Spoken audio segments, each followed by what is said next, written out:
వీడు నా కొడుకుని సంబరపడిపోయాను. నా తండ్రే మళ్ళీ పుట్టాడని సంతోషపడిపోయాను. కానీ వీడు నాకు యముడయ్యాడు. నా పాలిటి పెద్ద గండమయ్యాడు. మీతో బయటకు వస్తే ఎంటర్టైన్మెంట్లా లేదు. ఏదో రహస్యమైన ప్రదేశానికి ప్రాణాలు అరచేతిలో పెట్టుకొని వెళ్తున్నట్టుంది.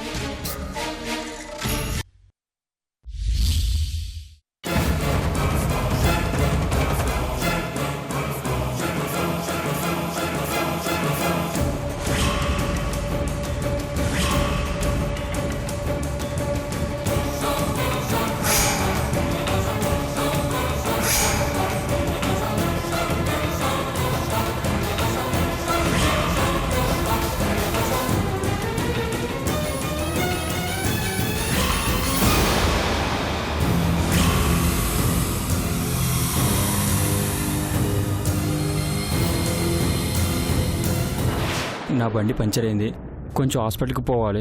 లిఫ్ట్ ఇస్తారా?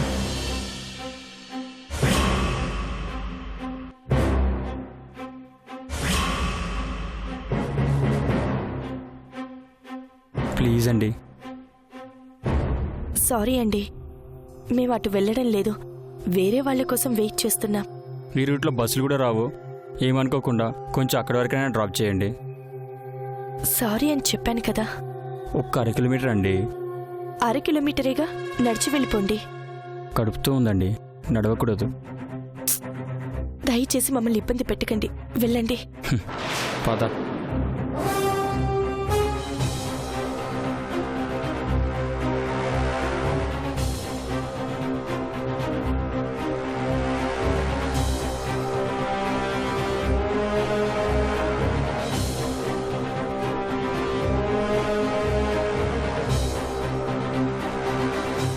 అవసరం ఉన్న వాళ్లకు చిన్న సహాయం చేయలేనంత ఆపదలో ఉన్నాం. అంత నా వల్లే.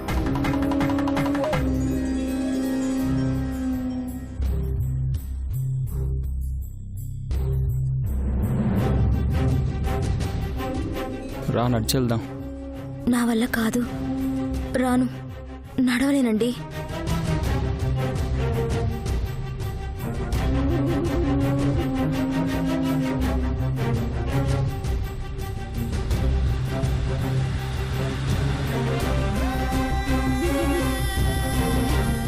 వాళ్ళకి వెహికల్ దొరికేంతవరకు వెళ్ళేలా లేరు.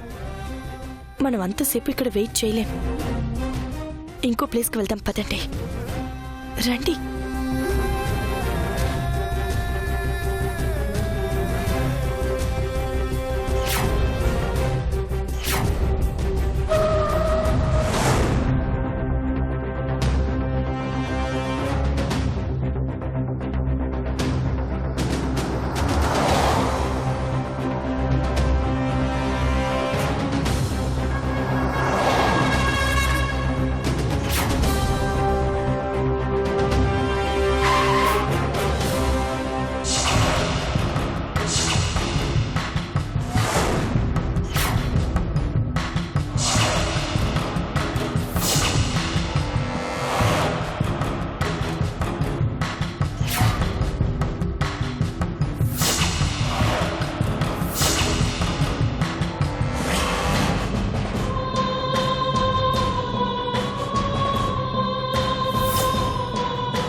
ఎక్కడికి వెళ్తున్నారు? అది ఇక్కడ పనేంటి? అది అది అది అంటావేంటి? ఏం లేదు సార్, ఊరికే సైట్ సీయింగ్కి. కారు చెక్ చేయాలి, డిక్కీ ఓపెన్ చేయండి.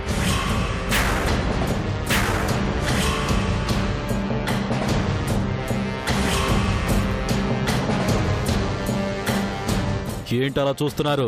ఓపెన్ చేయండి, కమాన్.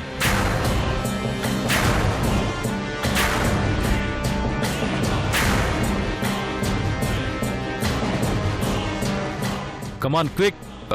స్టెప్నీ జాకీ తప్ప ఇంకేం లేవు సార్. అది మీరు చెప్పకూడదు, నేను చెక్ చేయాలి. Open it.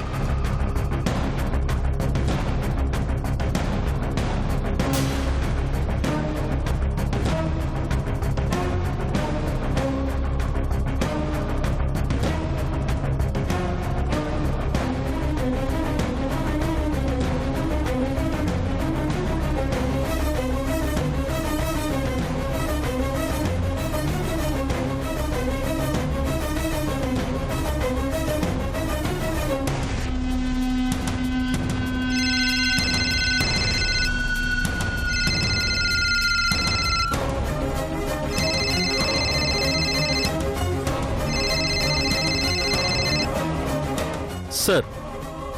Okay sir. Okay sir. Okay. Okay sir. Okay sir. చూడండి, టెర్రరిస్టులు ఎంటర్ అయ్యారని మాకు ఇన్ఫర్మేషన్ ఉంది. కాసేపట్లో రెడ్ అలర్ట్ ప్రకటించే అవకాశం ఉంది. బయట ఎక్కడా తిరగటం మంచిది కాదు. ముందుకు అస్సలు వెళ్ళకూడదు. వెనక్కి పోండి. తొందరగా వెళ్ళండి.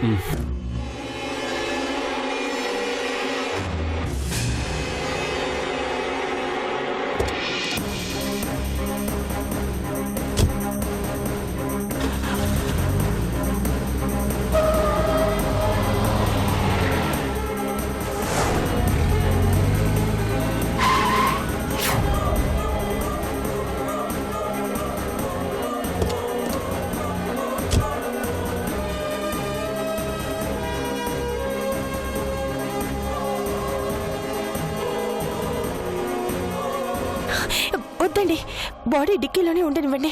ఎందుకంటే ఆ నిహారిక ఉన్నప్పుడు బయటికి తీసుకురావడానికి చాలా టెన్షన్గా ఉంటుంది. రండి.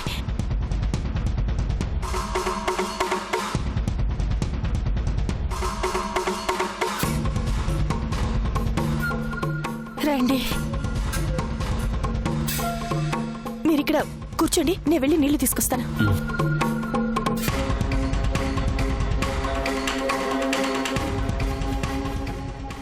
మంచినీళ్ళు తాగండి.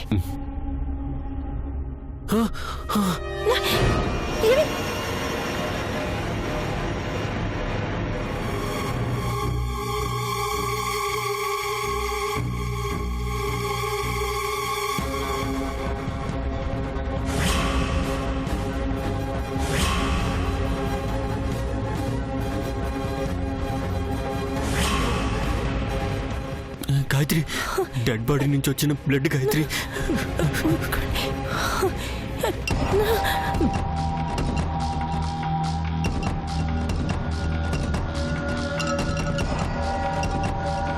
మీరు ఇక్కడే ఉండండి, నేను వెళ్ళి క్లాత్ తీసుకొస్తాను.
ఏమండి?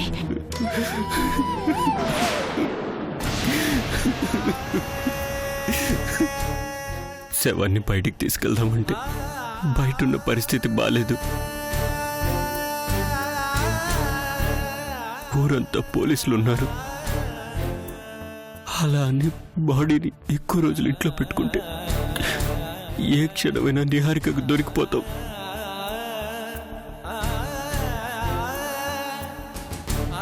దానికి దొరికిపోయామంటే ఇక నువ్వు నన్ను కాపాడుకోలేవు.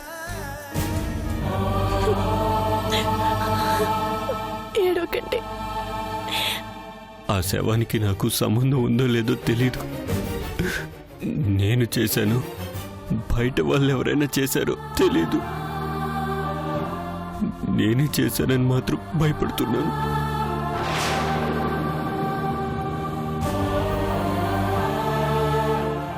ఏం చెయ్యాలో, ఈ పరిస్థితి నుంచి ఎలా బయటపడాలో అర్థం కావడం లేదు.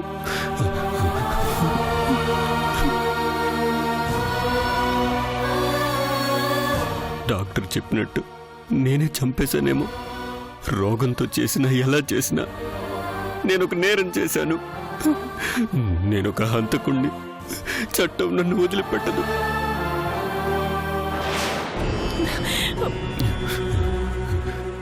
అందుకే ఒక పని చేద్దాం గాయత్రి. ఏంటండి? నాకు నేనుగా వెళ్ళి పోలీసులకు లొంగిపోతాను. ఏ రోజుకైనా ఇదే జరుగుతుంది కదా. అలా మాట్లాడకండి. మీకు ఈ డిసీజ్ లేకపోయి ఉంటే మనకి ఇలాంటి పరిస్థితి వచ్చేదే కాదు. మనం తొందరపడి నిర్ణయాలు తీసుకోవద్దు. ఒకవేళ మీరు చేసిన నా భర్తని కాపాడుకోవడానికి నేను ఎంత స్వార్థపరాలనైనా అయిపోతాను. నాకు నా భర్తే ముఖ్యం. మీరేం భయపడకండి. మిమ్మల్ని నేను కాపాడుకుంటాను.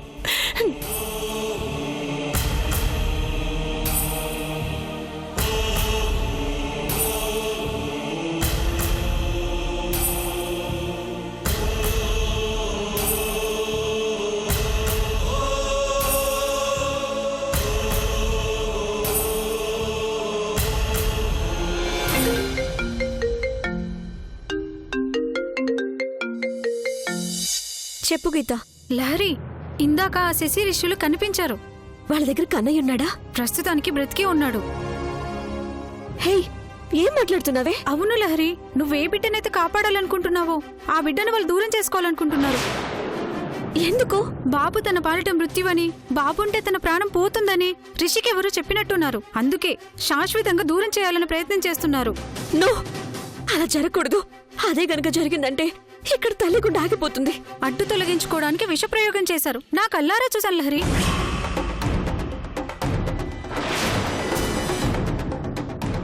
చివరి నిమిషంలో ఆ దేవుడే కాపాడాడు. రేపైనా బాబుకి వాళ్ళ చేతుల్లో ప్రమాదం తప్పదు. నువ్వేదో ఒకటి చేసి బాబుని వాళ్ళ దగ్గర నుంచి తీసుకెళ్ళకపోతే మనకు దక్కడు. ఎంత ఆలస్యం చేస్తే అంత ప్రమాదం. సరేనా? ఉంటాను మరి. దేవుడా, ఇప్పుడు నేనేం చేయాలి? అన్నయ్య, అన్నయ్య, అన్నయ్య. ఏమైందమ్మా? బీదర్ నుంచి గీత ఫోన్ చేసింది. హరీష్ గాడు కన్నయ్యని అడ్డు తొలగించుకోవడానికి ప్రయత్నాలు చేస్తున్నాడని చెప్పింది. కన్న తండ్రి కన్న కొడుకుని బాబు వలన వాడికి ప్రాణగండ ఉందని ఎవరో చెప్పారంట. అందుకే వాడు బాబుని అడ్డు తొలగించుకోవడానికి చూస్తున్నట్ట. ఛ, ఈ రోజుల్లో కూడా ఎలాంటి మూర్ఖత్వం ఏంటి? మూర్ఖత్వమో మూఢనమ్మకమో పక్కన పెడితే ఆ చెప్పిన వాడెవడో నిజమే చెప్పాడు. బాబు రేపు పెద్దవాడయ్యాక తల్లికి జరిగిన అన్యాయం తెలుసుకున్నాడంటే నిజంగానే కన్నయ్య చేతిలో రిషిగాడు చస్తాడు.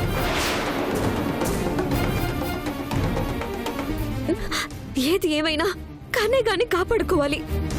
ఆ మూర్ఖుల దగ్గర నుంచి వెంటనే వాడిని తీసుకురావాలి. తల్లి ఒడిలో ఉండాల్సిన ఊహ తెలియని పసివాడు వాళ్ళ దగ్గర నుంచి తప్పించుకోలేడు. క్షేమంగా బిడ్డను అప్పగిస్తానని శ్వేత గారికి నేనే మాటిచ్చాను. నేను వెళ్ళటం ఆలస్యం అయిందంటే బాబు దక్కడన్నయ్యా. ఇంకా ఆలస్యం చేయొద్దమ్మా. వెంటనే వెళ్ళి కన్నయ్యని కాపాడు. వదినొచ్చేలేపు బయలుదేరు. అలాగే. ఇదిగోమ్మా, ఈ డబ్బుంచు. అవసరమైతే మళ్ళీ అకౌంట్లో వేస్తా. పద. వదిన గురించి భయంగా ఉందన్నయ్యా. నేను చూసుకుంటాలే, పద. అసలే మొన్న పెద్ద నిర్ణయం తీసుకుంది. నేను నచ్చెప్పుకుంటానులే అమ్మా. నిన్ను బస్టాండ్లో దింపేస్తాను, పద.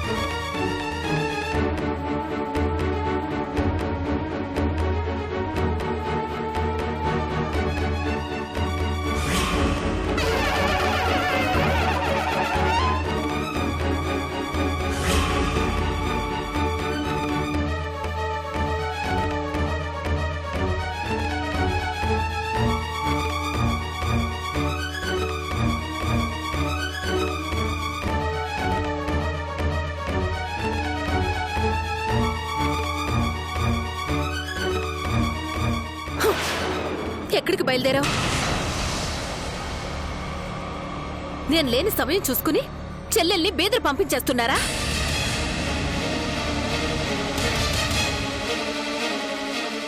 నేను తలపై కిరోసిన్ పోసుకుని అగ్గిపుల్ల ముట్టించుకున్న సంగతి అప్పుడే మర్చిపోయారా? అంటే చస్తే చచ్చిందిలే అని నా మాటల్ని చెత్తకుండీలో వేసేశారా? అది కాదు కస్తూరి, ఆ రిషిగాడు బాబుని చంపాలనుకుంటున్నాడంట. పాపం పసివాడు కదా, వాళ్ళ దగ్గర నుంచి ఎలా తప్పించుకుంటాడు? అందుకే వాడి ప్రాణం కాపాడటం కోసం. నాది ప్రాణం కాదా? నాది ప్రాణం కాదా? నాది ప్రాణం కాదా?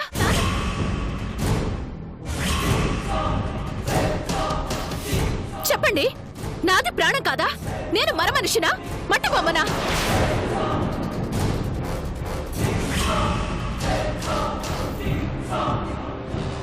నాది ప్రాణమేగా, నేను మనిషినేగా. నా ప్రాణం కంటే మీకు వాడి ప్రాణం ముఖ్యమైపోయిందా?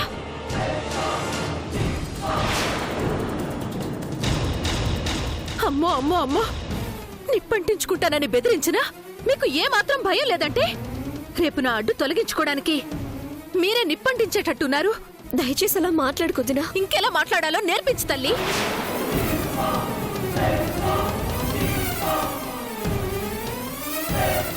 అసలు నీకేమాత్రమైనా సిగ్గు బుద్ధి ఉన్నాయా?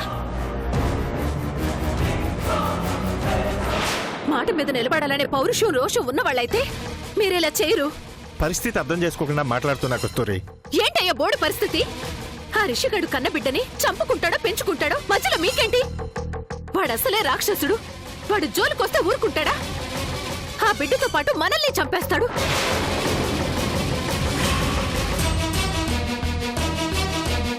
అయ్యా నా మొగుడు గారు, చెల్లెలు చేసే అడ్డమైన పనులను సమర్థించుకుంటూ రావడం కాదు. చెల్లెలు బతుకు బాగుపడాలంటే ఇలాంటివి మానుకోవమ్మా తల్లి అని 4 తిట్టు, అలా అని గడ్డి పెట్టు. వాళ్ళు మూర్ఖులొద్దునా, చిన్న పిల్లాడని కూడా చూడరుద్దునా.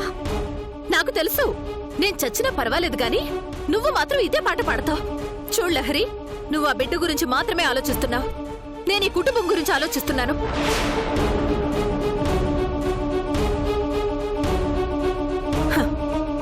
అయినా మీకోసం నా ప్రాణం తీసుకోవడం ఎందుకు? ఇంట్లోంచి వెళ్ళిపోతే సరిపోతుంది కదా.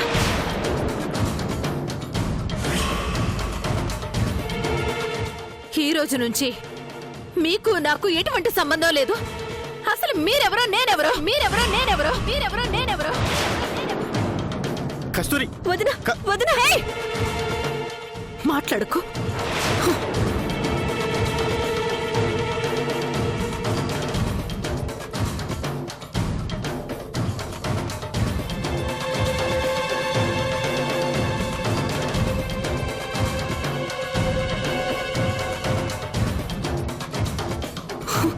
చిచ్చి, ఇలాంటి వాళ్ళని నేనెక్కడా చూడలేదు. ప్రాణాల మీద కొని తెచ్చుకునే ఇలాంటి వాళ్ళ మధ్య బతకడం కంటే వీళ్లకు దూరంగా ఉండడమే మంచిది.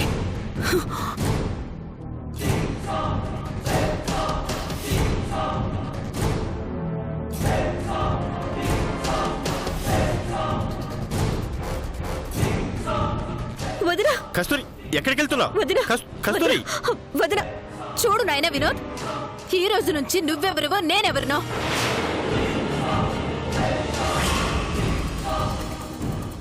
నిన్ను నమ్ముకుని వచ్చినందుకు నాకు మంచి గతే పట్టించా. జన్మ జన్మలకి మర్చిపోలేను. తొందరపడు కస్తూరి. ఇప్పటికే చాలా ఆలస్యం చేశాను. లహరి ఇంట్లో ఉంటే నేను ఇంట్లో ఉంటాను. లహరి బయటకు వెళ్తే నేను బయటకు వెళ్ళిపోతాను.